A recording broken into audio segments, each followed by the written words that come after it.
ഇവിടുത്തെ എത്ര സഭയ്ക്കാണ് യാഥാസ്ഥിതിക പെന്തിക്കോസുകാർക്ക് വളർച്ചയുണ്ടായത്? ഞാൻ ചോദിക്കുന്നു, എത്ര അസംബ്ലീസ് കോഡുകാർക്കാണ് വളർച്ചയുണ്ടായത്? എത്ര IPC സഭയ്ക്കാണ് വളർച്ചയുണ്ടായത്? എത്ര ചേർച്ച് ബോർഡിൻ്റെ സഭയ്ക്കാണ് അങ്ങനെ വലിയ വളർച്ചയുണ്ടായത്? പണ്ടുണ്ടതിൻ്റെ എത്ര ആളല്ലേ നമുക്കുള്ളൂ? അങ്ങേയറ്റം പോയാൽ 150 അല്ലേ 200. ഇതിൽ കൂടുതലൊരു സഭ ഉണ്ടോ നമുക്ക്? ഉണ്ടോ? എന്നാൽ ഈ കേരളത്തിലെ പട്ടണത്തിൽ നിങ്ങളൊരു പക്ഷേ അംഗീകരിക്കില്ലായിരിക്കാം, 1000, 2000, 3000, 5000, 10000 ആൾ കൂടുന്ന സഭ, ആത്മാവിൽ പ്രാർത്ഥിക്കുന്ന സഭ ഉണ്ടെന്നുള്ള സമ്മതിക്കുമോ?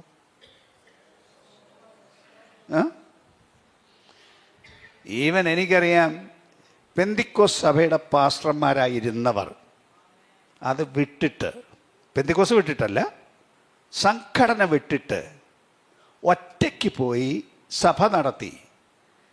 നിങ്ങൾ അന്വേഷിച്ചു, ഇവിടെ തിരുവല്ലയിൽ, ഇവിടെ കോട്ടയത്ത്, പലയിടത്തും അന്വേഷിച്ചു നോക്കൂ. തനി പെന്തിക്കോസ്ത് പാസ്റ്റർമാരായവർ ഇതിന് ചട്ടക്കൂട് വിട്ടിട്ട് പുറത്തു പോയി വലിയ സഭകൾ സ്ഥാപിച്ചവർ ഉണ്ടെന്നറിയാമോ? ചട്ടക്കൂട് വിട്ടുപോകാൻ ഞാൻ ആരോടും പറയുന്നതും ധരിക്കരുത്. അസംബ്ലീസ് കൂടെ വിട്ടുപോകുമെന്നല്ല ഞാൻ പറഞ്ഞതിൻ്റെ അർത്ഥം. ഇതിനകത്ത് നിന്നുകൊണ്ടും ആത്മശുശ്രൂഷ ചെയ്തുകൂടെ? ദൈവത്തിൻ്റെ ആത്മാവിനെ വിശ്വസിച്ചുകൂടെ? വിമർശിക്കുന്നവരുണ്ടാവാം, കൈത്താങ്ങൽ തരാൻ പലപ്പോഴും ആളില്ല എന്ന് വന്നേക്കാം.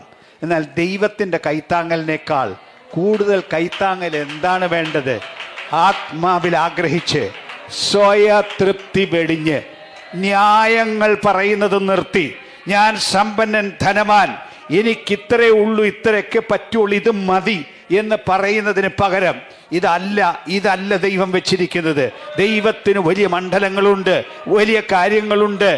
ദാഹിക്കുന്നവൻ വരട്ടെ, ഇച്ഛിക്കുന്നവൻ ജീവജലം സൗജന്യമായി വാങ്ങട്ടെ എന്ന് വിളിച്ചു പറഞ്ഞ ദൈവം തൻ്റെ വചനത്താൽ സന്ദർശിക്കുമെന്ന് വിശ്വസിക്കാൻ, അത് അംഗീകരിക്കാൻ, അതിന് പോകാൻ, അതിന് പ്രാർത്ഥിക്കാൻ, അതിന് സമർപ്പിക്കാൻ, അതിന് ത്യാഗം ചെയ്യാൻ തയ്യാറുള്ളവരുണ്ടോ എന്നാണ് ദൈവത്തിൻ്റെ ചോദ്യം.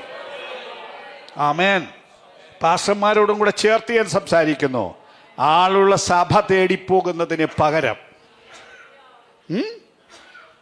വല്ലവരും നേടി ആത്മാക്കളുള്ള തേടിപ്പോകുന്നതിന് പകരം എന്നെ ദൈവം ഉപയോഗിക്കും, എൻ്റെ മേൽ ദൈവശക്തി ഇറങ്ങി വരും, ഈ നാട്ടിൽ ദൈവത്തിനൊരു പ്രവൃത്തിയുണ്ട്, അത് എന്നിൽ കൂടെ ചെയ്യുമെന്ന് വിശ്വസിച്ച് പിടിച്ചു നിൽക്കാൻ, ദുഷ്ടശക്തിയെ കീഴടക്കാൻ, ആത്മമണ്ഡലം ഉപയോഗിച്ച് ഇതിന്റെ കേടുകൾ പൊട്ടിച്ചു കളയാൻ ശക്തിയുള്ളവരായി ആത്മാവിൽ എഴുന്നേൽക്കാൻ ശുശ്രൂഷകന്മാരും ജനവും തയ്യാറുണ്ടോ? ഈ കേരളം നിശ്ചയമായും ഒരു ഉണർവിനെ കാണും. അസംബ്ലീസ് ഓഫ് ഗോഡ് സമൂഹം ഒരു ഉണർവിനെ കാണണം. അല്ലാതെ ഈ ഉണങ്ങിയ മണ്ഡലത്തിലിരിക്കാനല്ല ദൈവം നമ്മെ വിളിച്ചതെന്ന് ശുശ്രൂഷകരറിയണം, ജനമറിയണം. പക്ഷെ സ്വയ തൃപ്തി നിർത്താതെ പരിഹാരമില്ല. യേശു പറഞ്ഞില്ലേ, ഞാൻ സുഖമുള്ളവർക്ക് വേണ്ടി വന്നതല്ല, ഞാൻ രോഗിക്ക് വേണ്ടി വന്നതാണ്. രോഗിക്കാണ് വൈദ്യനെ കൊണ്ട് ആവശ്യം എന്ന് പറഞ്ഞാൽ, യേശു പറഞ്ഞതിൻ്റെ അർത്ഥം യഹൂദന്മാരെ ഉദ്ദേശിച്ചാണ് പറഞ്ഞത്. അവരെല്ലാം സുഖമുള്ളവരാണ്, അവർക്കൊരു കുഴപ്പമില്ല എന്നാണോ യേശു പറഞ്ഞതിൻ്റെ അർത്ഥം? അല്ല, അവർക്കെല്ലാം സോക്കേടുണ്ട്. പക്ഷെ സോക്കേടുണ്ടെന്ന് അവർ സമ്മതിക്കത്തില്ല. സോക്കേടുണ്ടെന്ന് സമ്മതിക്കാതെ ആ ആളിനെ ചികിത്സിക്കാൻ പറ്റില്ല. ഡോക്ടർ എന്താണ്, മനുഷ്യനെ പിടിച്ചു നിർത്തി, നില്ലടാ അവിടെ, നിന്നെ ചികിത്സിക്കാൻ പോവാണ് എന്നും പറഞ്ഞൊരു ഡോക്ടർ ചികിത്സിക്കുമോ? ഇല്ലല്ലോ. ചികിത്സ വേണം എന്നും പറഞ്ഞ് പോയെങ്കിൽ മാത്രമേ അയാളെ ചികിത്സിക്കാൻ പറ്റുള്ളൂ.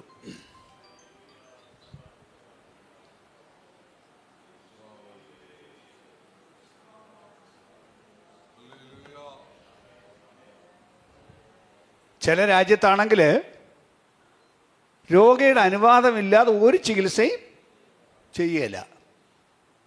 ഇവിടെ ആണെങ്കിൽ അങ്ങോട്ട് ചെന്നാൽ ഉടനെ ഒരു ഇഞ്ചക്ഷൻ, മരുന്ന്, എന്താണെന്നും പറയത്തില്ല, എന്തിനാന്ന് പറയത്തില്ല, ഡോക്ടറുടെ പേര് പറയുകയില്ല, നേഴ്സിൻ്റെ പേര് പറയുകയില്ല, അങ്ങ് കുത്തുകയാണ്. എന്നാൽ ബാക്കി പല രാജ്യങ്ങളിലും അങ്ങനൊന്നും പറ്റില്ല. ആദ്യം ഡോക്ടറുടെ പേര് പറയണം, എന്താണ് സോക്കേടെന്ന് പറയണം, എന്ത് മരുന്നാണെന്ന് പറയണം, ഈ മരുന്ന് എന്തിനാണ് തരുന്നതെന്ന് പറയണം. ഇതെല്ലാം പറഞ്ഞ് രോഗി സമ്മതിച്ചെങ്കിൽ മാത്രമേ കുത്തിവെക്കാൻ പറ്റുള്ളൂ, മരുന്ന് കൊടുക്കാൻ പറ്റുള്ളൂ. ദൈവം നല്ല ഡീസൻ്റാണ്. ദൈവം ആരെയും പിടിച്ചു നിർത്തി കോങ്ങായ്ക്ക് പിടിച്ചു വെച്ച് നിലട അവിടെ നിലടി അവിടെ നിന്നെ ഇപ്പം ഞാൻ ശരിയാക്കാൻ പോവാണ് എന്നും പറഞ്ഞ് ചെയ്യുന്ന ദൈവം അല്ല. അങ്ങോട്ട് എന്നെ കൂടെ സഹായിക്കണം എന്ന് പറയുന്നവർക്ക് വേണ്ടി പ്രവർത്തിക്കുന്ന ദൈവമാണ്. അതുകൊണ്ട് ഒന്നുകൂടെ എനിക്ക് വിളിച്ചു പറയാനുള്ള നിയോഗം, സ്വയതൃപ്തി അപകടമാണ്. ആത്മജീവിതത്തിൻ്റെ ഏറ്റവും വലിയ ശത്രുവാണ്. നിങ്ങൾക്കൊന്നും വേണ്ടെങ്കിൽ ദൈവം തരാൻ തയ്യാറല്ല. ആരാധനയ്ക്ക് രാവിലെ ഓടി വരുന്നത്, ഇന്നെനിക്ക് മഹാരാജാവായ ദൈവത്തെ കാണണം, എനിക്കൊന്ന് തൊഴണം, എനിക്കൊന്ന് നമസ്കരിക്കണം, എന്നെ ദൈവം ഒന്ന് തൊടണം, ഒരു കൃപ ഇന്നെനിക്ക് വേണം എന്നും പറഞ്ഞ് ആവേശത്തോടെ വന്നാൽ അവർക്ക് വല്ലതും കിട്ടും. അവർക്കേ കിട്ടുള്ളൂ. അല്ലാതെ വന്ന് ദൈവം പോലും സല്യൂട്ട് ചെയ്യണമെന്ന മട്ടിൽ ഇരിക്കുന്ന കുറേ ആളുകൾ പള്ളിയിലുണ്ട്. ഒരു വലിയ ആളുകളാണ്. അതുകൊണ്ട് ദൈവം അവരെ സല്യൂട്ട് ചെയ്യണം. അവർക്ക് എന്ത് കിട്ടാൻ? ഞാൻ ഒന്നുകൂടെ ചോദിക്കട്ടെ, ആരാധനയ്ക്ക് വന്നിട്ട് എന്താ കിട്ടി? ദൈവത്തെ ഒന്ന് തൊട്ടോ? ദൈവം നിങ്ങളെ ഒന്ന് തൊട്ടോ? ആ ശരീരത്തിലൊന്ന് അറിഞ്ഞോ? ജീവിത മണ്ഡലത്തിലൊന്ന് അറിഞ്ഞോ? ദൈവനിതലകസ്യ അങ്ങ് ദൂരെ ഇരിക്കുന്ന കുഞ്ഞിൻ്റെ മേൽ ദൈവശക്തിയുടെ ഒരു പകർച്ച പോയോ? തകർന്നു കിടന്ന മതിൽക്കെട്ട് ഇടിഞ്ഞു കിടന്നില്ലേ? അതിനെയൊന്ന് പണിയാൻ പറ്റിയോ? അതോ പകരം അവിടെ ചെന്നപ്പോൾ ഉള്ളതും കൂടെ പൊളിഞ്ഞു കിടക്കുന്നോ? എന്താണ് ദൈവസഭയിൽ സംഭവിക്കുന്നത്? എന്താണ് ആരാധനയിൽ സംഭവിക്കുന്നത്? ആരാധന ഒരു പ്രയോജനമില്ലാത്തതെന്നോ? ആരാധന കുറെ പാട്ടും ബഹളമെന്നോ? ഇതൊന്നോ ആരാധനയെക്കുറിച്ച് ധരിച്ചു വെച്ചിരിക്കുന്നത്? അല്ല, അതിനെക്കുറിച്ച് കൂടി ഞാൻ ഒന്ന് വചനത്തിലൂടെ ഒന്ന് പറഞ്ഞോട്ടെ. നമ്മുടെ ആരാധന വലിയ തൃപ്തിയാണ്. നമുക്ക് എല്ലാം ശരിയാണെന്നാണ് നമ്മുടെ ധാരണ. എന്നാ വചനം പറയുന്നതൊന്ന് നോക്കാവോ? എന്താണ് വചനം പറയുന്ന ആരാധനയെന്ന്? ദൈവം പറഞ്ഞ ഒരു പഴയ നിയമത്തിലെ വാക്യം ഞാൻ പറയാം. പുറപ്പാട് പുസ്തകം 25-ാം അധ്യായം അതിൻ്റെ 8ഉം 9ഉം വാക്യം കേട്ടിട്ടുണ്ടോ? പുറപ്പാട് പുസ്തകം 25-ാം അധ്യായം 8, 9 വാക്യം.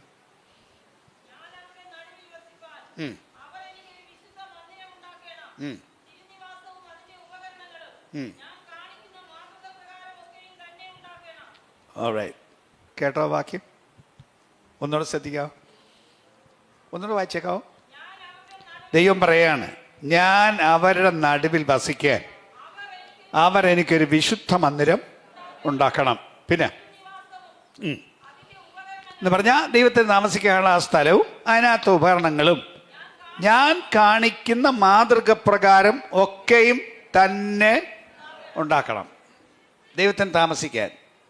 അങ്ങനെ സ്ഥലം ഉണ്ടാക്കി കൊടുത്താൽ ദൈവം താമസിക്കും എന്നാണ് ദൈവം പറഞ്ഞത്. ദൈവം താമസിക്കാൻ അവിടെ ഇറങ്ങി വന്നു. പുറപ്പാട് പുസ്തകം 40-ാം അധ്യായത്തിൽ ദൈവം അവിടെ ഇറങ്ങി വന്നു. 34-35 വാക്യം. ദൈവം അവിടെ വന്നു. വന്നത് എങ്ങനെയാണെന്നറിയാമോ? എല്ലാം ദൈവം പറഞ്ഞതുപോലെ തന്നെ ചെയ്തപ്പോൾ ദൈവം താമസിക്കാൻ ഇറങ്ങി വന്നു. ഇനി ആ വാക്യം ഒന്നുകൂടെ ശ്രദ്ധിക്കണം. വെയിറ്റ്. അപ്പം ദൈവം എന്താ പറഞ്ഞത്? എനിക്ക് താമസിക്കാൻ ഇടം വേണം, അത് ഞാൻ കാണിക്കുന്ന മാതൃക പ്രകാരം തന്നെ ഉണ്ടാക്കണം, ഒരു മാറ്റവും വരുത്താൻ പാടില്ല. അതിന് മോഡൽ കാണിച്ചു കൊടുത്തു. ആ മോഡൽ പോലെ ഉണ്ടാക്കണം. ഒന്നുകൂടെ പറയുന്നു, ഒരു മാറ്റവും പാടില്ല. നീളം എത്ര വേണം, വീതി എത്ര വേണം, എവിടെ പണിയണം, അതിൻ്റെ ഉയരം എത്രയാണ്, അതിൻ്റെ ഭിത്തി എന്താണ്, അതിൻ്റെ ഫൗണ്ടേഷൻ എന്താണ്, അതിൻ്റെ റൂഫ് എന്താണ്, എല്ലാം ദൈവം പറഞ്ഞു. ഓരോ ഉപകരണങ്ങൾ എവിടെ വെക്കണമെന്നും ദൈവം പറഞ്ഞു. അതിൻ്റെ സ്ഥാനം പോലും ഒന്ന് മാറ്റാൻ അതിൻ്റെ ഏറ്റവും കൂടിയ ആൾ മഹാപുരോഹിതനാണ്. അദ്ദേഹത്തിന് പോലും അനുവാദം ഇല്ല. ഒരാൾക്കും അനുവാദമില്ല. അതുപോലെ ഉണ്ടാക്കണം. അങ്ങനെ ഉണ്ടാക്കി കൊടുത്തപ്പോൾ മുമ്പ് വായിച്ച വാക്യം വായിച്ചോളൂ. 34-35 വാക്യം.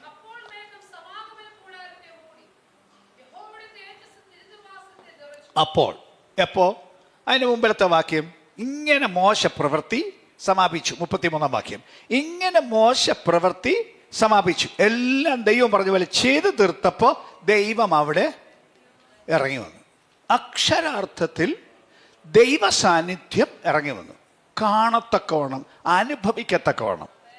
അനുഭവിക്കത്തക്കവണ്ണം പറഞ്ഞാൽ അടുത്ത വാക്യം, ഇങ്ങനെ ദൈവം ഇറങ്ങി വന്നപ്പോൾ മോശയ്ക്ക് അതിനകത്ത് നിൽക്കാൻ കഴിഞ്ഞില്ല എന്നല്ലേ എഴുതിയിരിക്കുന്നത്.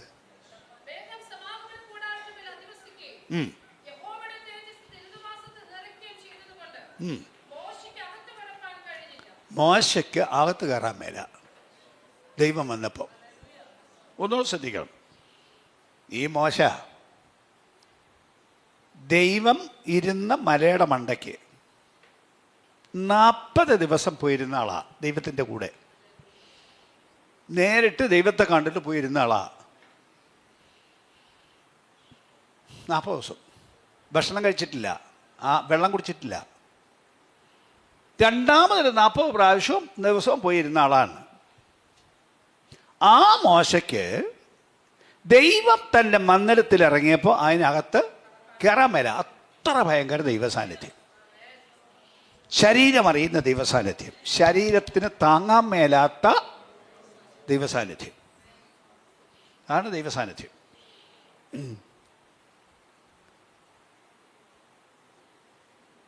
അവിടെ ബാക്കി പിന്നെ പറയാം. അതിൻ്റെ കൂടെ അപ്പോൾ ഇത് ദൈവം കാണിക്കുന്ന മാതൃക പ്രകാരം ഉണ്ടാക്കണം. ദൈവം കാണിക്കുന്ന മാതൃക എന്താണ്? എബ്രായ ലേഖനം 8-ാം അധ്യായം 5-ാം വാക്യം. എബ്രായ ലേഖനം 8-ാം അധ്യായം 5-ാം വാക്യം.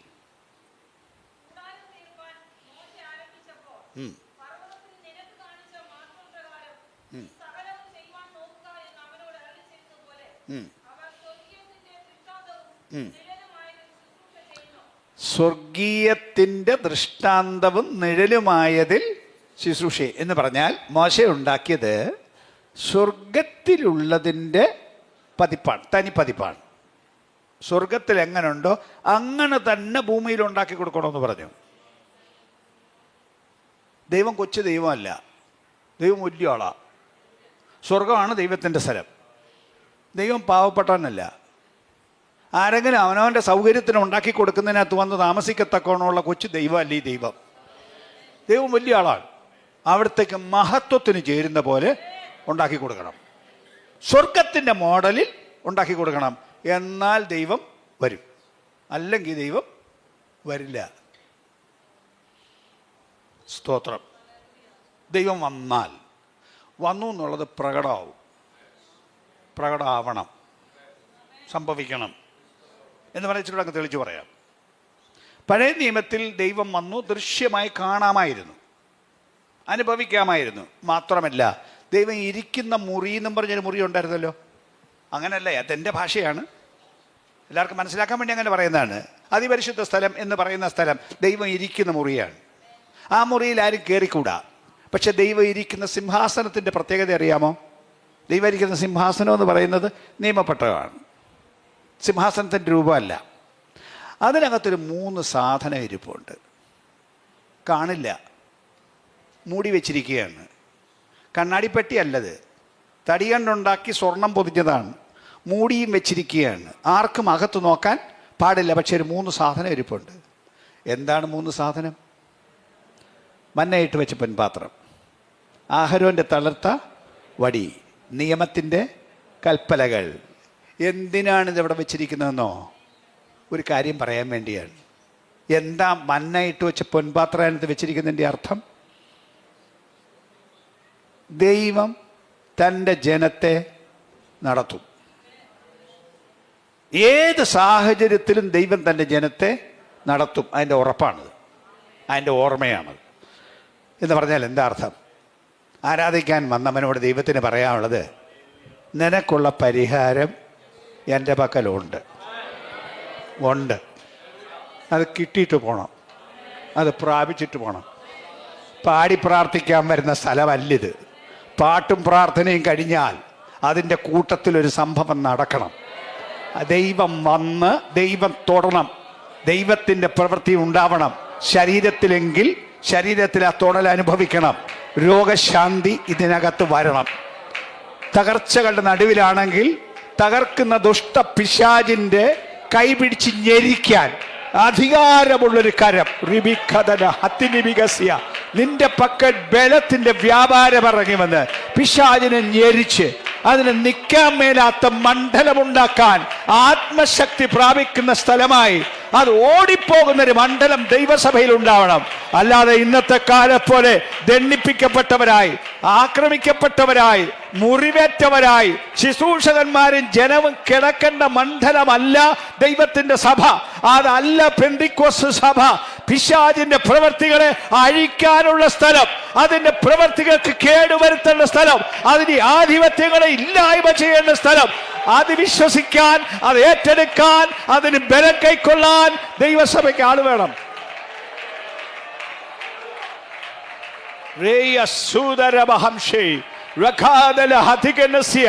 പിശാചിനെ പേടിച്ച് ഓടി മറയുന്നവർ, ഒളിച്ചിരിക്കുന്നവർ, പിശാചിനെ കേടുവരുത്തണ്ട, അങ്ങോട്ട് പോകണ്ട, ചെന്നാൽ ആക്രമിക്കുമെന്ന് പറയുന്ന ശുശ്രൂഷക വൃന്ദമേ, ജനമേ, തിരിച്ചറിയൂ. വാഴ്ചകളെയും അധികാരങ്ങളെയും ആയുധവർഗം വെപ്പിച്ച് ക്രൂശിലവരുടെ മേൽ ജയോത്സവം കൊണ്ടാടിയവൻ ഇന്ന് ജയം തരാൻ വന്നിരിക്കേ.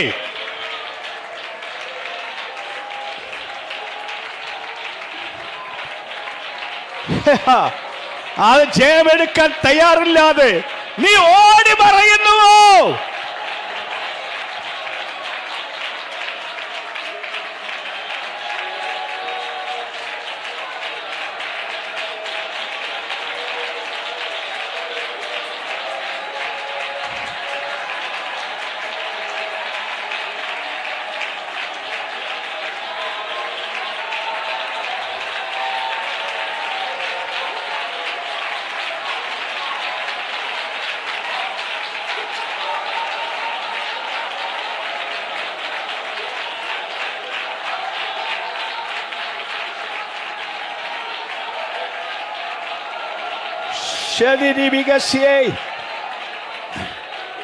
ഇന്ന് പകൽ ഞാൻ ആത്മാവിൽ വിളിച്ചു പറയുന്നു, പലതിൻ്റെയും കാലിൽ പാമ്പ് കടിച്ചതുപോലെ ദണ്ഡനം വരുത്തി വിഷം കുത്തിവെച്ച് നിന്റെ കുതിപ്പ് നിർത്തിയിരിക്കുന്നതും, നീ മേലാൽ ഒരു ചുവട് മുമ്പോട്ട് വെക്കരുതെന്ന് പറഞ്ഞ് നിന്നെ അറസ്റ്റ് ചെയ്ത് നിർത്തിയിരിക്കുന്ന മണ്ഡലത്തിന്റെ മേൽ ജയമെടുക്കാൻ മനസ്സുള്ളവൻ ഇന്ന് പകൽ ജയമെടുക്കണം.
Jesus.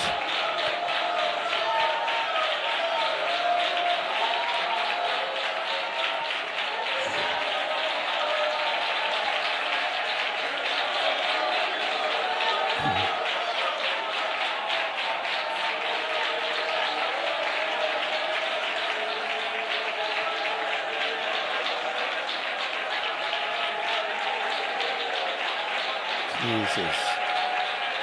Jesus.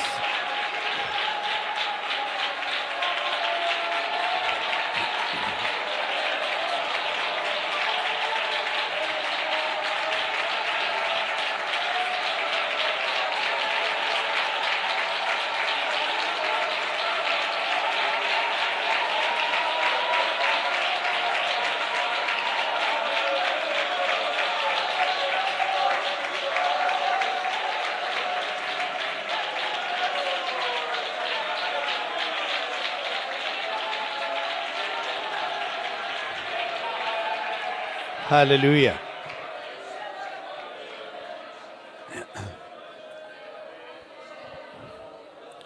അതുകൊണ്ട് സ്വയതൃപ്തി വിട്ടിട്ട് യാഥാർത്ഥ്യം തിരിച്ചറിയണം. എന്താണ് യാഥാർത്ഥ്യം? നീ സമ്പന്നനാണെന്ന് നിനക്ക് തോന്നുന്നു, ധനവാനാണെന്ന് നീ പറയുന്നു, പക്ഷേ എന്താണ് നിന്റെ അസൽ സ്ഥിതി? നീ നിർഭാഗ്യനും അരിഷ്ടനും ദരിദ്രനും കുരുടനും. ഇതാണ് ദൈവം കാണുന്ന സ്ഥിതി. നമ്മൾ കാണുന്ന സ്ഥിതി ഒന്നുമില്ല, എല്ലാം ശരിയാ. ആ വാക്കുകൾ ഓരോന്നും എടുത്ത് ഞാൻ വ്യാഖ്യാനിക്കാൻ നിൽക്കുന്നില്ല എന്ന് പറഞ്ഞാൽ അങ്ങേ അറ്റം ദാരിദ്ര്യം, വയറൊട്ടി, ആഹാരം കഴിച്ചിട്ട് കാലങ്ങളായി, തുണി ഉടുക്കാനില്ല, പണക്കാരാണ്, പട്ടുടുത്ത് നടക്കുന്നവരാണവർ, ഇഷ്ടം പോലെ ഭൗമിക ആഹാരം തിന്നുന്നവരാണവർ, ഒരു പഞ്ഞമുള്ളവരല്ല. സർക്കാരിൻ്റെ സബ്സിഡി തരാമെന്ന് പറഞ്ഞ് വേണ്ടാന്ന് പറഞ്ഞ ആളുകളാണ്. പക്ഷേ ദൈവത്തിൻ്റെ ദൃഷ്ടിയിൽ ആത്മാവിൻ്റെ ആഹാരം കഴിച്ചിട്ട് കാലങ്ങളായി. കണ്ണ് കാണില്ല, കുരുടൻ എന്നല്ലേ പറഞ്ഞിരിക്കുന്നത്. തൻ്റെ അവസ്ഥ കാണാൻ കണ്ണ് കാണില്ല, സ്വർഗീയ മണ്ഡലങ്ങൾ കാണാൻ കണ്ണ് കാണില്ല, പാതാളം ഒരുക്കുന്ന കെണികൾ കാണാൻ അവർക്കറിയില്ല, അവർക്ക് ആ ലോകവുമായി പരിചയമില്ല. സ്തോത്രം.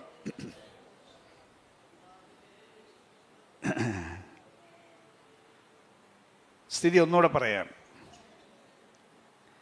15-ാം വാക്യം, നീ ഉഷ്ണവാനുമല്ല ശീതവാനുമല്ല, ശീതോഷ്ണവാനാകിയാൽ. അവരുടെ സ്ഥിതിയാണ് പറഞ്ഞിരിക്കുന്നത്. അർത്ഥമൊന്ന് ഞാൻ നമ്മുടെ നാടൻ മലയാളത്തിൽ പറയാം. ഈ പട്ടണം ചൂടുറവയിൽ നിന്ന് വെള്ളം കൊണ്ടുവരുന്നിരുന്ന ഒരു സ്ഥലമാണ്. ദൂരെ ഒരു സ്ഥലത്തുനിന്ന് ചൂടുറവ, അങ്ങനെ ഉണ്ടോ? കേട്ടിട്ടുണ്ടോ? ചൂടുറവ എന്ന് കേട്ടിട്ടുണ്ടോ? ഭൂമിയിൽ ചിലയിടത്തുനിന്ന് ചൂടുവെള്ളം ഉണ്ടാവും. അങ്ങനെ പല ദേശങ്ങളുണ്ട്, ഞാൻ കണ്ടിട്ടുണ്ട്. ഭയങ്കര ചൂടുവെള്ളം. അപ്പം ആ ചൂടുവെള്ളം ഇങ്ങനെ ഈ നമ്മുടെ ഈ അക്യുഡേറ്റ് എന്നൊക്കെ പറഞ്ഞത് തോടുണ്ടാക്കി കൊണ്ടുപോകുമല്ലോ. അങ്ങനെ തോടുണ്ടാക്കി കൊണ്ടുവന്ന് ഇവിടെ എത്തുമ്പോഴത്തേക്ക് ചൂടുമല്ല തണുപ്പുമല്ല, അങ്ങനെ സ്ഥിതി എത്തും. അത് നാടിൻ്റെ സ്വഭാവമാണ്. നാടങ്ങനെ. ഇപ്പം ഇവരുടെ സ്ഥിതി എന്താണ്? വേഗം അങ്ങ് പറയാം. അർത്ഥം ഇതാണ്: അടുപ്പത്ത് കലം വെച്ച് വെള്ളം ഒഴിച്ച് തീ കൊളുത്തി, ഒരു ചൂട് പിടിച്ചപ്പോൾ തീ കെടുത്തി. വെള്ളം ഇപ്പം തണുത്ത വെള്ളമല്ല, തിളച്ച വെള്ളവും അല്ല. ഇവർ തീ കെടുത്തി കളഞ്ഞു. ആ വർഗമാണിത്. ഇത് തിളയ്ക്കാൻ സമ്മതിക്കില്ല. അവർ ഇടയ്ക്ക് നിർത്തി വെച്ചിരിക്കുക. ആത്മീയം ഞങ്ങൾക്കറിയില്ലേ? ആത്മീയം ഞങ്ങൾ കണ്ടതല്ലേ, ഞങ്ങൾ അനുഭവിച്ചതല്ലേ. ഇതാണ് ഇവരുടെ ഭാഷ്യം. നിങ്ങൾ കണ്ടതേ ഉള്ളൂ ആത്മീയം. നിങ്ങൾ ദൈവത്തെ മൊത്തം കണ്ടോ? നിങ്ങൾ പരിശുദ്ധാത്മാവിനെ മൊത്തം അറിഞ്ഞോ? നിങ്ങൾ പറയുന്ന അന്യഭാഷയേ ഉള്ളൂ ആത്മാവിൽ നിന്ന് ആര് പറഞ്ഞു? അന്യഭാഷ ഉണ്ടെന്ന് ഞാൻ സമ്മതിക്കുന്നു, പക്ഷെ അവിടെ നിർത്തുന്നതാണോ ആത്മാവ്? അല്ലല്ലോ. ആത്മാവിന് മണ്ഡലങ്ങളില്ലേ? ആത്മാവിന് വെളിപ്പാടുകളില്ലേ? ആത്മാവിന് ദർശനങ്ങളില്ലേ? ആത്മാവ് പാതാളത്തെ തകർക്കുന്നതല്ലേ? ആത്മാവ് പിശാചിൻ്റെ പ്രവൃത്തികളെ അഴിക്കുന്നതല്ലേ? ആത്മാവ് രോഗശാന്തി വരുത്തുന്നതല്ലേ? ആത്മാവ് ഭൂതങ്ങളെ അഴിച്ചുവിടുന്നതല്ലേ? അതിൻ്റെ പ്രവൃത്തികളെ തകർക്കുന്നതല്ലേ?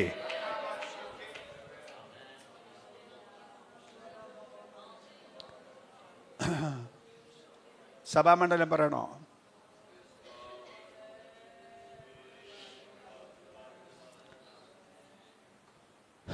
നമ്മുടെ പള്ളിയിൽ കുട്ടികൾ പലരും ഭൂതബാധിതരുണ്ടെന്നറിയോ? ഞങ്ങൾ നടത്തിയ യോഗങ്ങളിൽ നമ്മുടെ പല കുട്ടികൾക്കും ഭൂതോളായി. നമ്മുടെ വീട്ടിലെ കുട്ടികൾക്ക് അലറി വിളിക്കുന്നു. ഭൂതത്തിൻ്റെ അലർച്ച കേൾക്കണം. എന്തൊരു ഭയങ്കര അലർച്ച! എവിടുന്ന് കയറി? ശുദ്ധി വിട്ടപ്പോൾ കയറി, മോഹം കയറിയപ്പോൾ കയറി, പ്രേമം കയറിയപ്പോൾ കയറി, അശുദ്ധിയിലേക്ക് കാല് വെച്ചപ്പോൾ ഭൂതം കൂടെ കയറി.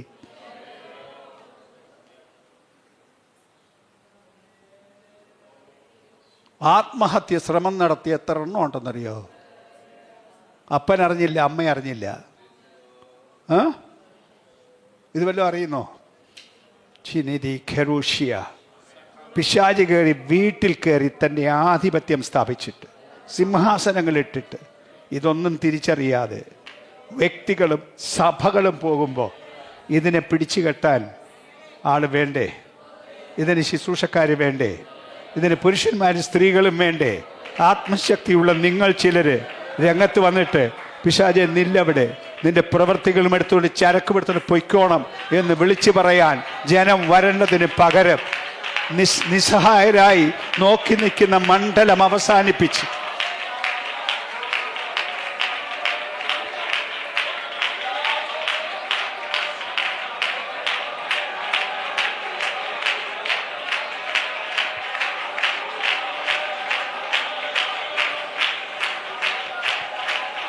സ്തോത്രം സ്തോത്രം സ്തോത്രം സ്തോത്രം സ്തോത്രം സ്തോത്രം.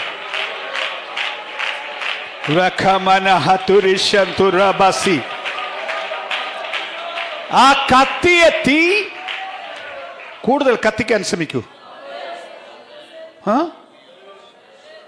തീയുള്ള വേറൊരാടെ കൂടെ ചേര്. അങ്ങനല്ലേ? വിറക് കൂട്ടിയിടുമ്പോഴല്ലേ വലിയ തീ ഉണ്ടാകുന്നത്. തീ ഉള്ളവന്റെ കൂടെ കൂട്, തീ കെടുത്തുന്നവന്റെ കൂടെ കൂടരുത്. നിന്നിലുള്ള ആത്മപ്രവർത്തിക്ക് മണ്ടയ്ക്ക് വെള്ളമൊഴിച്ച് ഇതിനെ നിർവീര്യമാക്കുന്നവന്റെ കൂടെ കൂടാതെ, ഇതിനെ വിമർശിക്കുന്നവന്റെ കൂടെ കൂടാതെ, ആത്മാവിന്റെ ബലം തരുന്നവന്റെ കൂടെ കൂടി പ്രാർത്ഥിക്കാൻ നോക്കൂ, ബലം കൈക്കൊള്ളാൻ നോക്കൂ, നിന്റെ തീ ജ്വലിപ്പിക്കാൻ ശ്രമിക്കൂ. ഇതൊരു വലിയ ജ്വാലയായി, ഇതൊരു വലിയ തീഗോളമായി ദേശത്തെ പിടിച്ചടക്കാൻ, ആത്മമണ്ഡലം വരാൻ ജനം ഒരുങ്ങുന്നതിന് പകരം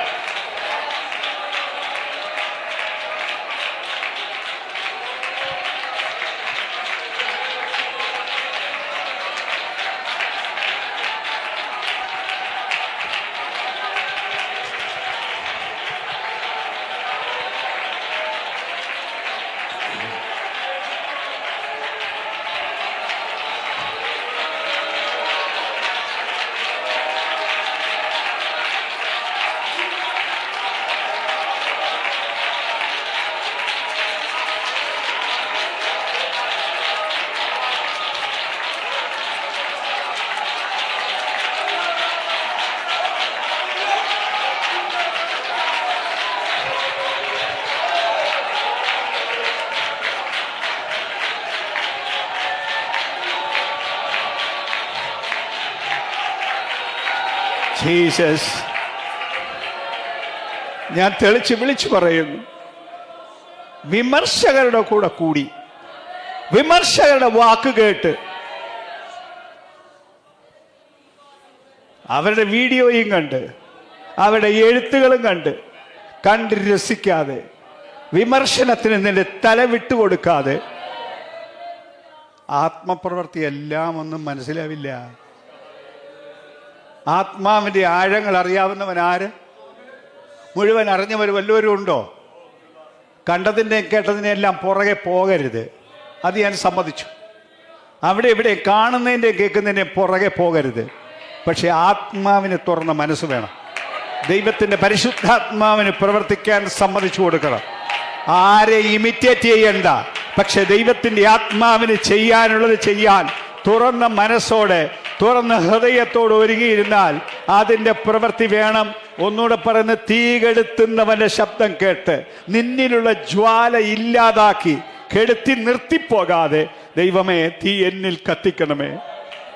കമാൻ, ജ്വലിപ്പിക്കാൻ പറ്റിയ വേറെ ചിലരെ കണ്ടെത്തിയാൽ അവരുടെ കൂടെ സമയം ചെലവഴിക്കാൻ തയ്യാറാകൂ. ആത്മാവിന്റെ വ്യാപാരം കൈക്കൊണ്ട് ഒരു പുതിയ മണ്ഡലത്തിൽ പോകാൻ ആത്മാവിനാ ഞാൻ പറയുന്നു. ആത്മാവിനെ പറയാനുള്ള ഒരു സന്ദേശം കൂടി ഞാൻ വിളിച്ചു പറയുന്നു. അവിടെ പറയുന്നു, നീ അസൽ സ്വത്ത് എന്താണെന്ന് മനസ്സിലാക്കണം. എന്നോട് ചിലത് വിലയ്ക്ക് വാങ്ങാൻ ഞാൻ നിന്നോട് പറയുന്നു. എന്ത് വേണം? തീയിൽ ഊതിക്കഴിച്ച പൊന്ന്, ശുദ്ധ പൊന്ന്. അതല്ലേ തീയിൽ ഊതിക്കഴിച്ചെന്ന് പറഞ്ഞാൽ? കേടുപോക്കിയ, കീടം നീക്കിയ പൊന്ന്.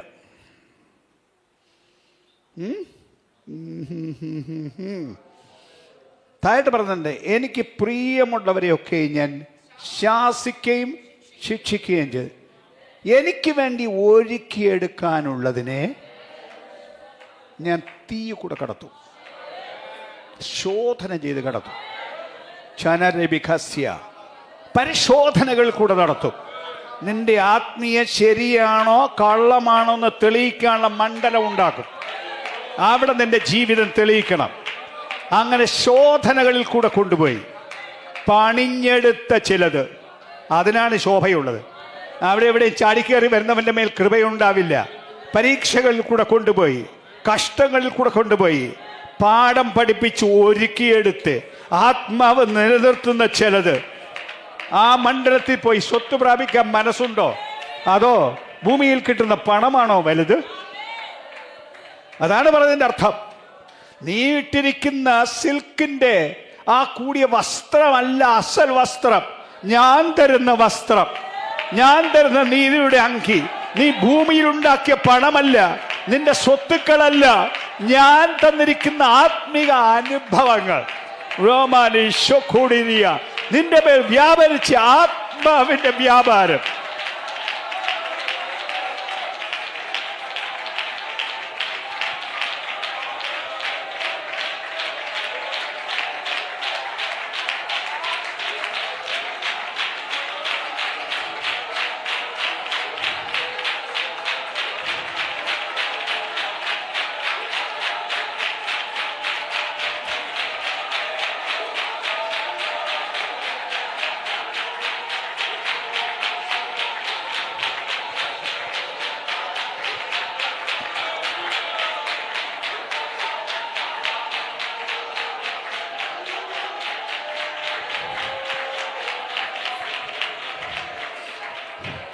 അതിൻ്റെ മൂല്യം പണത്തിനില്ല, അതിൻ്റെ മൂല്യം കെട്ടിടങ്ങൾക്കില്ല. ആത്മശക്തിയുടെ വ്യാപാരം പോലെ വലിപ്പം വേറൊന്നിനുമില്ലെന്നറിഞ്ഞോണം. പറയാനുള്ള ഒരു ദൂതും കൂടി, നിന്നെ കണ്ണിലെഴുതാൻ ലേപം എന്നോട് വിലയ്ക്ക് വാങ്ങണം. ദർശനം മങ്ങിപ്പോയിരിക്കുന്നു. ആത്മമണ്ഡലം കാണാൻ പറ്റാതെ കണ്ണ് മങ്ങിപ്പോയിരിക്കുന്നു. ഈ കണ്ണേ പ്രവർത്തിക്കുന്നുള്ളൂ, ആത്മകണ്ണ് പ്രവർത്തിക്കുന്നില്ല.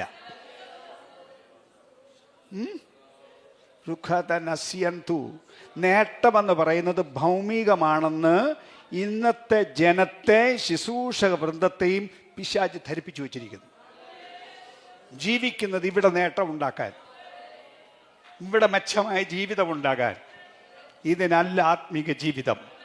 സ്വർഗമണ്ഡലത്തിന് വേണ്ടിയാണ് ആത്മജീവിതം. ദൈവത്തിൻ്റെ കൃപ പ്രാപിക്കാനാണ് ആത്മമണ്ഡലം.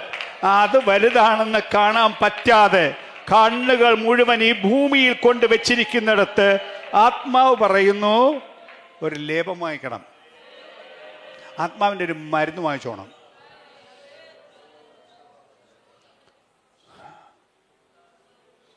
ദർശനം കണ്ടിരുന്നവരില്ലേ? പലതും കൊണ്ടും നിർത്തിവെച്ചില്ലേ? ഇല്ലേ? ചില ദർശനങ്ങളാൽ വിമർശിക്കപ്പെട്ടിട്ടുണ്ടാവാം, ആക്ഷേപിക്കപ്പെട്ടിട്ടുണ്ടാവാം. നീയും വിചാരിച്ചു മതിയെന്ന്. ദർശകന്മാർക്കും ആത്മീയ ശുശ്രൂഷകർക്കും വിമർശനം ഉണ്ട്, ആക്ഷേപമുണ്ട്, ഉപദ്രവമുണ്ട്. ആത്മീയ ശുശ്രൂഷ എടുക്കാൻ തയ്യാറായോ? അതും കൂടെ കൈക്കൊള്ളാൻ തയ്യാറായിക്കോണം. ഈ കണ്ണിന് കേടുവരുത്തിയത് നിർത്തിയിട്ട് ആത്മാവിനെ ഞാൻ വിളിച്ചു പറയുന്നു, വരുന്ന മരുന്ന് വാങ്ങിച്ചോണം. കണ്ണ് ശരിയാക്കുന്ന മരുന്ന് വാങ്ങിച്ചോണം. ആത്മാവിൻ്റെ മരുന്ന് വാങ്ങിച്ചോണം.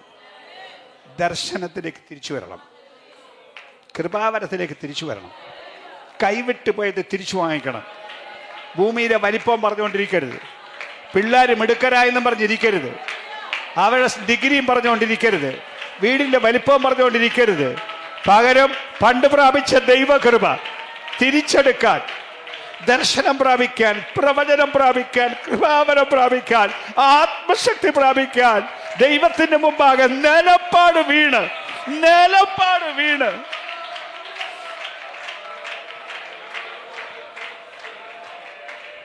ഒരുങ്ങാൻ ഒരു സംഘം തയ്യാറാകട്ടെ. ഞാൻ വാക്ക് നിർത്തണം. ഒരു സന്ദേശം, പ്രധാനമായി പറയേണ്ട ഒരു സന്ദേശമുണ്ട്. അതെന്തെന്നാൽ, ശുശ്രൂഷയ്ക്ക് മുമ്പിൽ നിൽക്കുന്നവരെ, ഇറങ്ങുന്നവരെ, വിശ്വാസിയെയും ശുശ്രൂഷകരെയും ദണ്ഡിപ്പിച്ച്, ശാരീരികമായി ദണ്ഡിപ്പിച്ച് ഒരു വല്ലാത്ത ശക്തി ഈ മണ്ഡലത്തിൽ വ്യാപരിക്കുന്നു.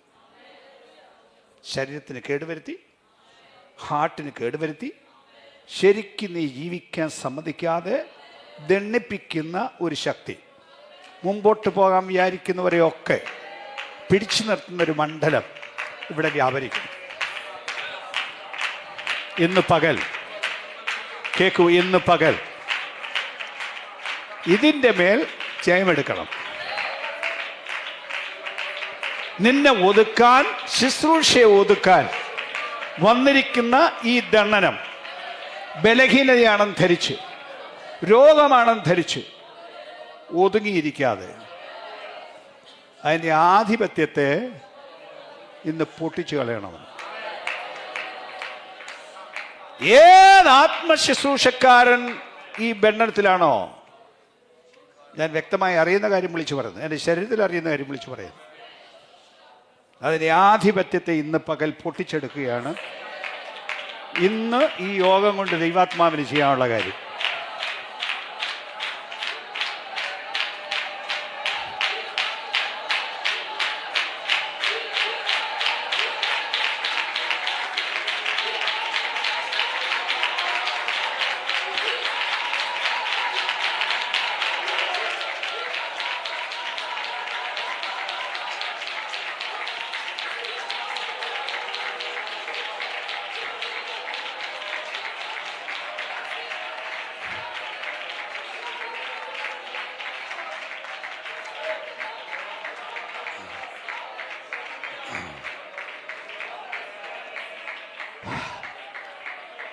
അതിൻ്റെ മേൽ ദൈവജനത്തിന് അധികാരമുണ്ടെന്ന് ഒരിക്കൽ കൂടെ ഞാൻ വിളിച്ചു പറയുന്നു.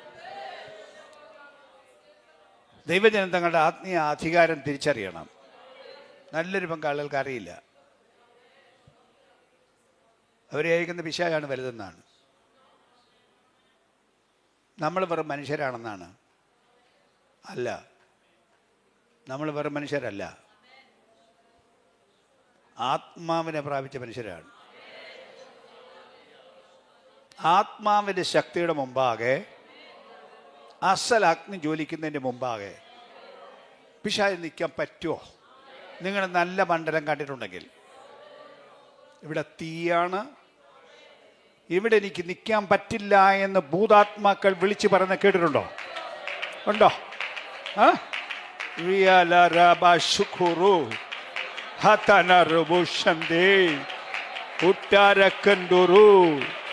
നിന്റെ മേൽ ആ തീ ജ്വലിക്കുന്നെങ്കിൽ, നിന്റെ കുടുംബത്തിൽ ആ തീ ജ്വലിക്കുന്നെങ്കിൽ, നിന്റെ സഭയിൽ ആ തീ ജ്വലിക്കുന്നെങ്കിൽ ദുഷ്ടപിശാച് വഴിമാറിപ്പോകും.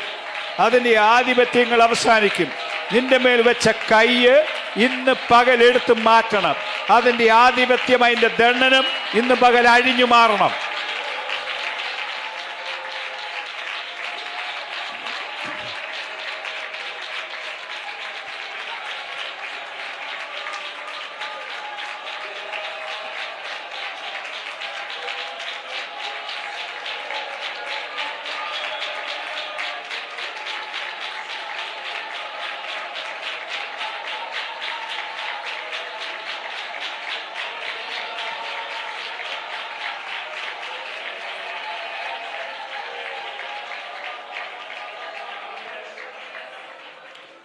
പിശാചിൻ്റെ പ്രവൃത്തികളെ അഴിപ്പാൻ മനുഷ്യപുത്രൻ പ്രത്യക്ഷനായി. നമ്മുടെ ജോലി നാട്ടിൽ നിന്ന് അഴിച്ചു കളയുക എന്നുള്ളത്, വ്യക്തികളിൽ നിന്ന് അഴിച്ചു കളയുക എന്നുള്ളതാണ്. നമ്മുടെ വീട്ടിൽ കയറി പിള്ളേരെ കെട്ടിയിട്ടുണ്ടെങ്കിൽ അഴിച്ചു കൊല്ലണം.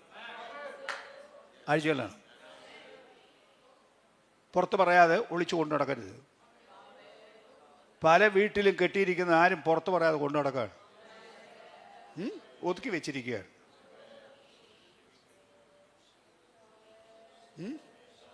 ചീനബരിയ ബുദ്ധിയെ കെട്ടിയിട്ടില്ലേ പിള്ളേരുടെ? പലരെ ജീവിതത്തെ കെട്ടിയിട്ടില്ലേ?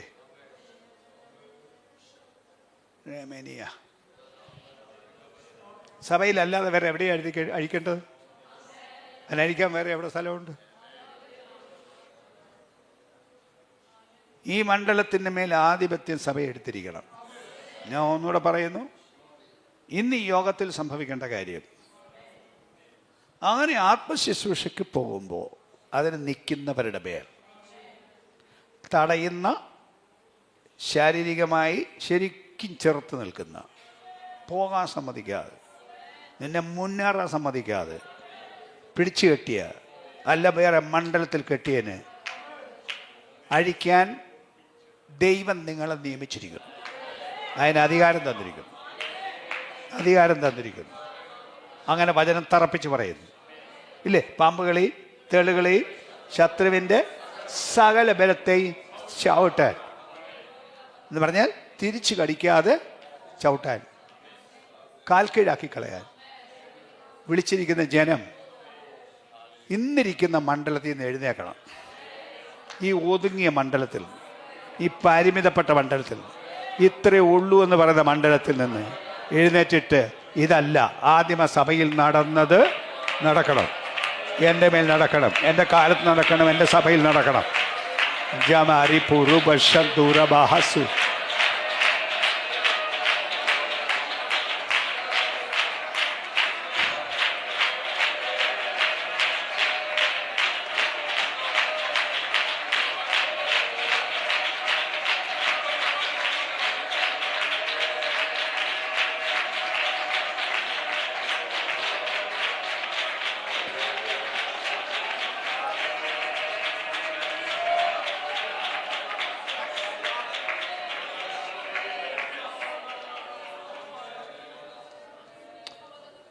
പറഞ്ഞ് അവസാനിപ്പിക്കാനല്ല, അത് സംഭവിക്കണമെന്ന് ഇവിടെ വെച്ച് സംഭവിക്കണം.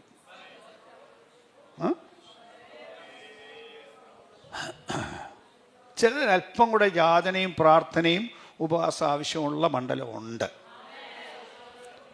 പക്ഷേ ഇവിടെ തുടങ്ങണം. ഇന്ന് അതിനെ പിടിച്ചു കെട്ടുന്ന പ്രവൃത്തി നടക്കണം.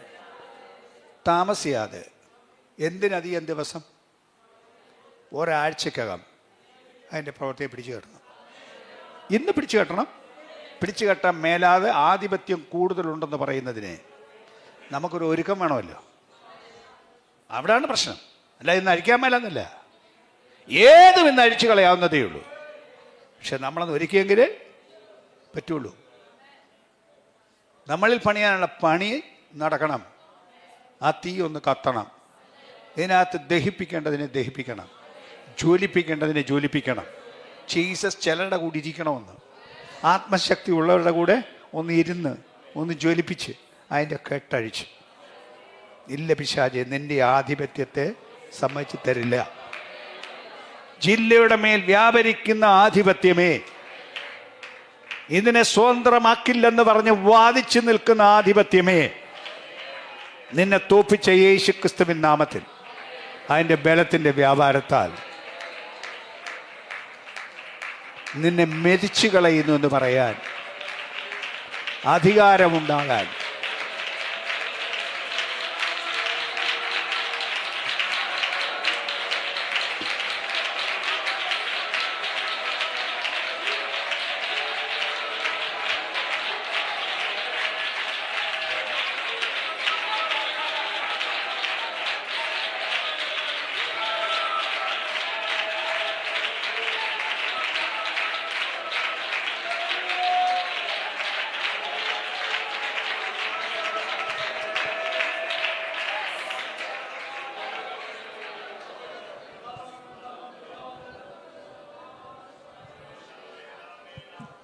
ജീസസ്.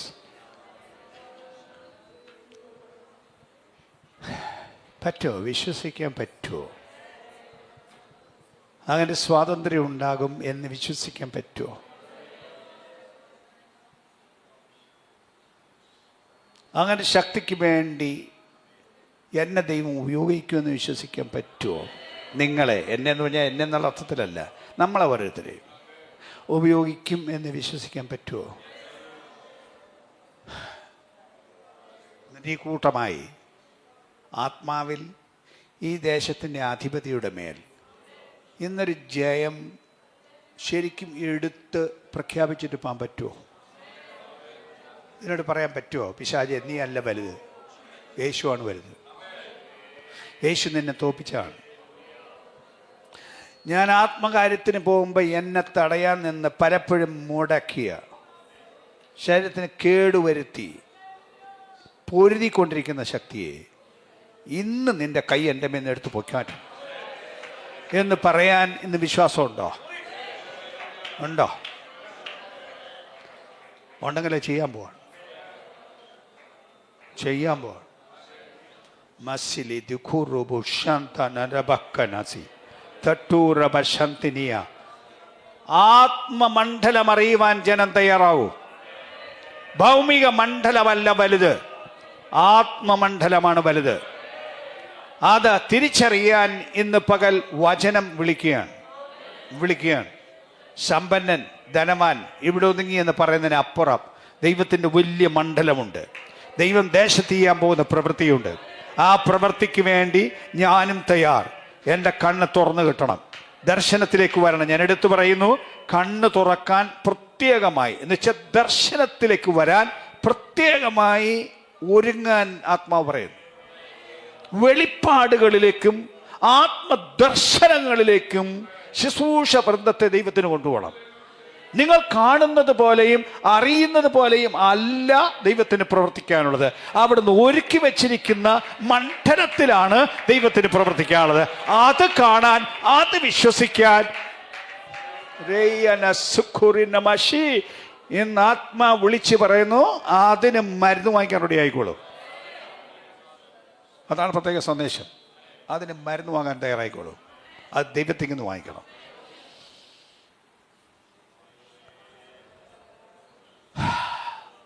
പ്രാർത്ഥിക്കാൻ പോവാണ്. ജയം എടുത്ത് പ്രാർത്ഥിക്കാൻ പോവാണ്.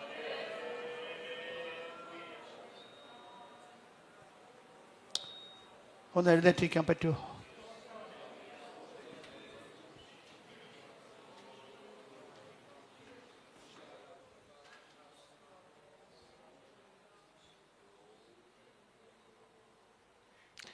പറഞ്ഞ ദൂതൊന്നും ഞാൻ ആവർത്തിക്കുന്നില്ല.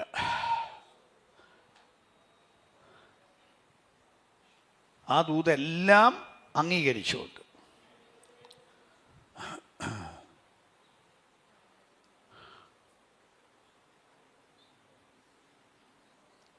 ഒതുക്കി വെച്ച ഈ അന്ധകാര ശക്തിയുടെ പ്രവൃത്തിയെ ഇന്ന് പൊട്ടിച്ച് എറിഞ്ഞു കളഞ്ഞിട്ട് പോവാൻ വിശ്വസിക്കുന്നവരുണ്ടെങ്കിൽ തയ്യാറായിക്കൊള്ളൂ.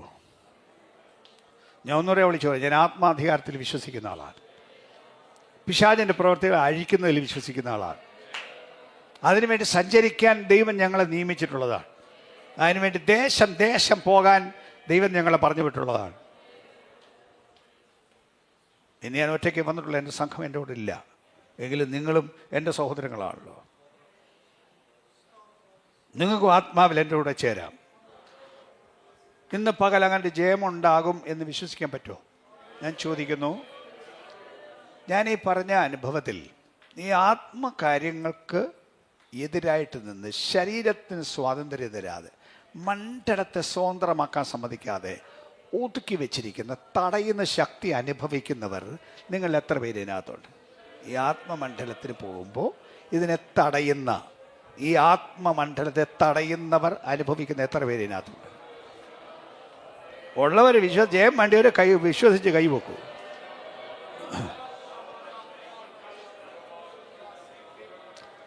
അതിനെ സംബന്ധിച്ചാണ് ആത്മാവ് പറയുന്നത് അതങ്ങനെ തുടരാൻ പാടില്ല. ജീസസ് ഞാൻ സ്വതന്ത്രനായിരിക്കണം. ദുഷ്ടൻ്റെ ആധിപത്യം എൻ്റെ മേൽ പാടില്ല, എൻ്റെ കുടുംബത്തിൻ്റെ മേൽ പാടില്ല, എൻ്റെ ശരീരത്തിൽ പിശാച് നിനക്ക് അവകാശമില്ല. ഇത് പരിശുദ്ധാത്മാവിൻ്റെ മന്ദിരമാണ്. പരിശുദ്ധാത്മാവിനെ താമസിക്കാനുള്ളതാണ്, പരിശുദ്ധാത്മാവിനെ ഉപയോഗിക്കാനുള്ളതാണ്. ആകയാൽ എൻ്റെ ശരീരത്തിൻ്റെ മേൽ നിനക്ക് അവകാശം ഇല്ല.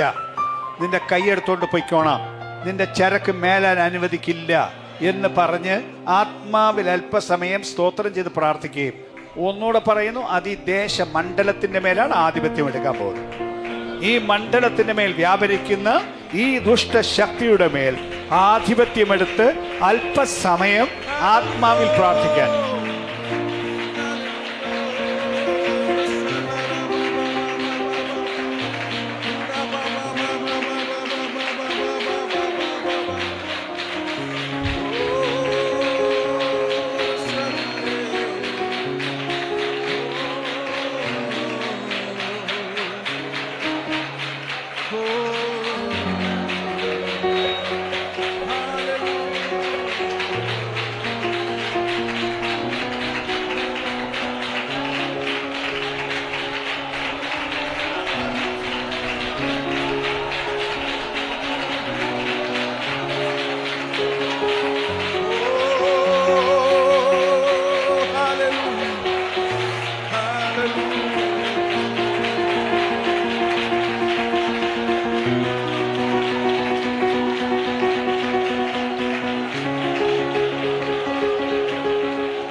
ആത്മാവിൽ കെട്ടപ്പെട്ടവർ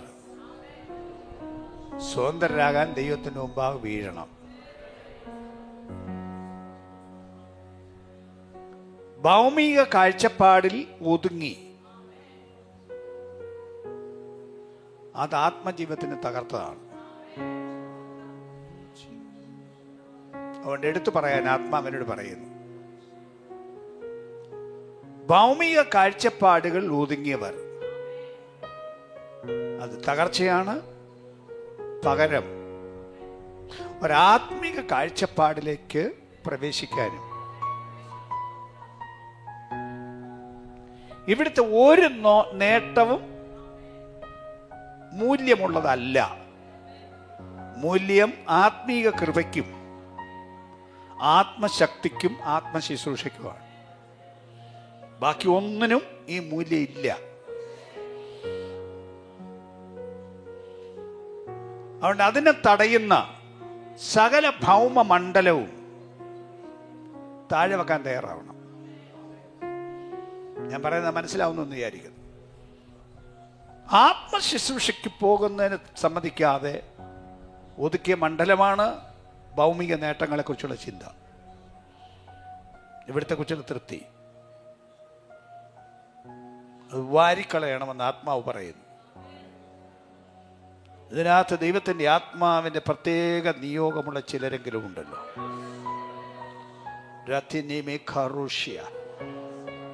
ഉള്ളം കത്തിക്കൊണ്ടിരിക്കുന്ന ചിലതെങ്കിലും ഉണ്ടല്ലോ. അതിലൊരു ആത്മവ്യാപാരത്തിൻ്റെ ജ്വലനം ഇന്ന് പകൽ ആത്മാവിട്ടിട്ട് ആ തീയൊന്ന് കത്തിച്ചിട്ട് പറയുകയാണ്, നീ എഴുന്നേറ്റോളൂ, നിന്റെ മേലൊരു പ്രവൃത്തി വെളിപ്പെടുത്തുന്നു.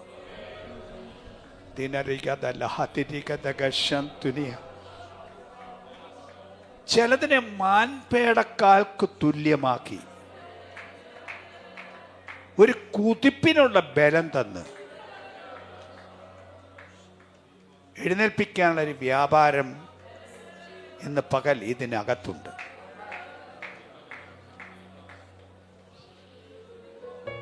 അതിന് മുന്നേറ്റത്തിനുള്ള ശക്തിയായി ഈവൻ കാലുകളിൽ അനുഭവപ്പെടും. ഒരു ബലത്തിന്റെ വ്യാപാരമായി വരും. ഒന്ന് സമർപ്പിച്ചു കൊടുത്ത് പ്രാർത്ഥിക്കൂ. അവനവന്റെ കാര്യത്തിൽ എന്താണോ ഇന്ന് പകൽ ദൈവത്തിന്റെ ആത്മാവ് ഇടപെട്ടത് അതിനൊന്ന് സമർപ്പിച്ചു പ്രാർത്ഥിക്കും. ചിലത്തര വികസ്യാന ഏറ്റുപറയേണ്ടതിന് ഏറ്റുപറഞ്ഞ് സമർപ്പിക്കേണ്ടത് സമർപ്പിച്ച് ഞാൻ വാതിക്കൽ നിന്ന് മുട്ടുന്നു. ആരെങ്കിലും എൻ്റെ ശബ്ദം കേട്ട് വാതിൽ തുറന്നാൽ ഞാൻ അവന്റെ അടുക്കൽ വരുമെന്നും ഇന്ന് പകൽ അവരുമായി ഒരത്താഴം കഴിക്കുന്ന സമ്പ്രദായം ദൈവം നടപ്പാക്കുമെന്നും ഈ വചനത്തിലൂടെ ആത്മാവ് ഓർപ്പിക്കുന്നു. തിരകേ തികലേ ശമനേ ദരക സപ്തുനിയ. എടുത്താട്ട് ഒരു മിനിറ്റ് നേരം സമർപ്പണം.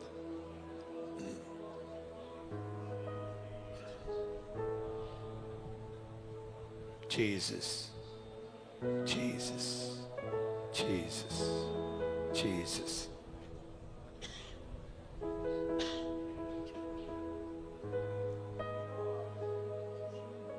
Jesus.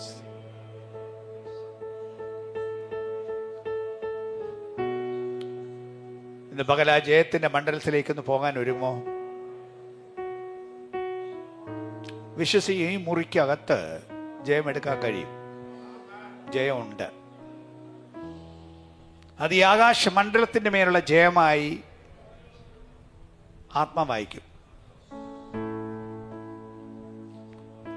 കാണാത്ത മണ്ഡലങ്ങളുടെ മേലുള്ള ജയമായി ഇന്ന് പകൽക്കാലം അത് വിന്യസിക്കപ്പെടും.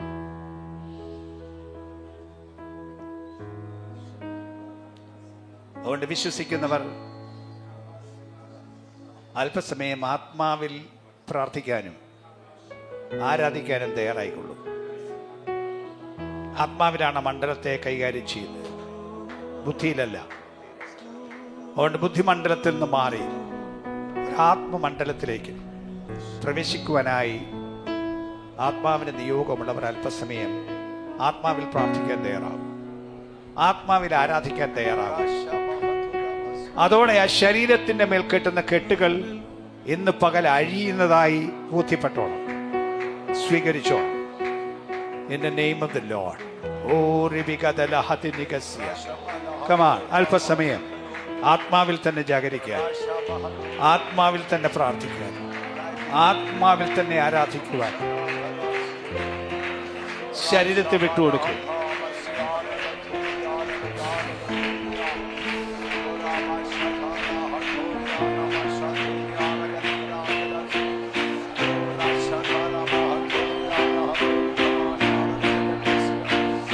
Arakadala dhiradika jabadanakada bashantura bahasi randa maratulu durakha barassi nidereya jeyala rukhudara bashanta prabassi duttari vigadala hatuni vigadara labatturu vigade aragada jaladara dijala rebashyo rekhe meuri gandale rebasya turukhore shamare ala tukhora basanto rulontari vikasye